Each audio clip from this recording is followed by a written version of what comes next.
Most of you exam date announcement తర్వాత ఈ మధ్య మనం వీడియోస్ తక్కువ చేస్తున్నాం, ఈ మధ్య చేయలేదు కూడా. బట్ ఎగ్జామ్ డేట్ అనౌన్స్మెంట్ తర్వాత మీరు ఏదైతే ప్రిపరేషన్ చేస్తారో అది మీ మార్క్స్ని బూస్టప్ చేస్తుంది ఖచ్చితంగా.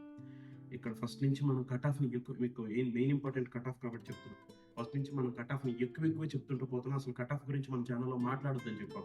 ఎందుకంటే ప్రిపరేషన్ టైంలో కట్ ఆఫ్ గురించి మాట్లాడితే, లిమిటెడ్ స్కోర్ గురించి మాట్లాడితే మన ప్రిపరేషన్ కూడా లిమిటెడ్ అయిపోతుంది అనే ఉద్దేశంతో కట్ ఆఫ్ గురించి మాట్లాడలేదు. మాట్లాడినప్పటికీ కూడా కట్ ఆఫ్ నేను ఎక్కువ చెప్తూ ఉండడం జరిగింది, ఎందుకంటే మన ప్రిపరేషన్ మెరుగుపడాలి కాబట్టి. అయితే ఎగ్జామ్ డేట్స్ ఇచ్చేసిన తర్వాత we're going to write the exam కాబట్టి కాంపిటేటివ్ సెక్టర్ నుంచి చాలా తక్కువ మంది మాత్రమే ఎలిజిబిలిటీ ఉండే ఏఎల్పి టెస్ట్కి వచ్చేసరికి మీకు cut off 45/75 is more than enough.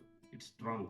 అయితే మళ్ళీ చెప్తున్నా, ఒక్క రోజు పేపర్ CBT1, CBT2, CBT3 ఒక రోజు కనుక రిలీజ్ అయితే మన ప్రిపరేషన్ ఎట్లా ఉన్నది, క్వశ్చన్ ఆస్కింగ్ ఎట్లా ఉన్నది, దానికి మన ప్రిపరేషన్ ఎంతవరకు సాల్వ్ చేయగలుగుతుంది, ఎగ్జామ్ యొక్క లెవెల్ ఎలా ఉన్నది అనే దాని మీద బేస్ చేసుకొని కట్ ఆఫ్ ఫ్లక్చువేషన్స్ అయితే జరుగుతాయి. బట్ ఎప్పుడు కూడా కట్ ఆఫ్ చాలా అధిక స్థాయిలో అయితే ఉండవు, మనం ఆలోచించినంత స్థాయిలోనే ఉంటాయి.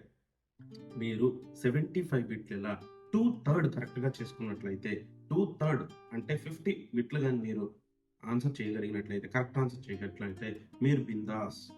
ఎగ్జామ్ క్వశ్చన్ యొక్క లెంతీ క్వశ్చన్ ఉండడం వల్ల మీరు కన్ఫ్యూజ్ కావద్దు. అట్లని నేను ఎందుకు చెప్పాను అంటే, అది ఇదివరకే మీకు అది చెప్పాను, మీరు అట్లాంటి వాటిని కూడా ప్రాక్టీస్ చేసి విత్ ఇన్ టైంలో ఎగ్జామ్ రాయగలరు. అప్పుడు ఆ రోజు రాసిన రోజు మీకు అది యూస్ఫుల్ అవుతుంది, టైం సేవ్ అవుతుందని మీకు ఇదివరకు చెప్పడం జరిగింది. బట్ ఏదేమైనప్పటికీ కూడా ఈ టైంలో ఏదైతే ఇప్పుడు ఎగ్జామ్ అనౌన్స్మెంట్ అయిపోయిందో, ఇప్పుడు మీ ప్రిపరేషన్ యొక్క ఏవైతే ఒక్కొక్కసారి రివిజన్ చేస్తే సరిపోతాయి, వాటిని చాలా రోజులు అయింది చూసి చదివి చాలా రోజులు అయిందనే టాపిక్స్ ని మళ్ళీ రివైజ్ చేయండి.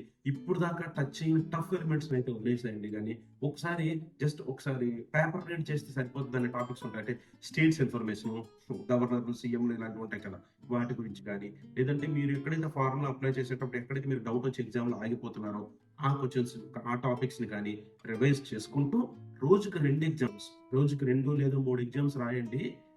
అది మీకు ఎంత హెల్ప్ఫుల్ అవుతుంది అంటే, ఎగ్జామ్లో మీకు తెలియకుండానే మీ ఎగ్జామ్ని మీరు సక్సెస్ఫుల్ వేలో కంప్లీట్ చేయడానికి ఒక ఛాన్స్ ఉంటుంది. డోంట్ ఫర్గెట్, ఈ లాస్ట్ డేస్లో మీరు ఇచ్చే ప్రిపరేషన్ అనేది మీ మార్క్స్ మీకు బూస్టప్ చేస్తుంది. More and more exams attempt చేసుకోవడానికి రెడీగా ఉండండి. మీ మైండ్ని సైడ్ అయిపోకుండా, ఎగ్జామ్ ఇప్పుడు ఖాళీ టైం దొరికింది సరే, ఇప్పుడు ఫుల్ ఎగ్జామ్ అయితే రాయలేదు, బట్ ఒకసారి టెక్స్ట్ బుక్ యాప్ ఓపెన్ చేసి ఒక 4-5 బిట్లు సాల్వ్ చేయడం, ఇట్లానే కంప్లీట్ ఓరియంటేషన్తో ఉండండి. Once if you are entered into the service, that is the lifetime settlement. I wish you very good luck for all the candidates who are appearing for the examination. ఫర్దర్గా మీ doubts ఏమైనా ఉంటే చెప్పడానికి try చేస్తాను. మంచి duty schedules వలన, personal works వలన కొంచెం రావట్లేదు, బట్ మీ ప్రిపరేషన్ డిస్టర్బ్ చేయకూడదనే ఉద్దేశంతో కూడా లైవ్ కండక్ట్ చేయట్లేదు. Right, thank you very much.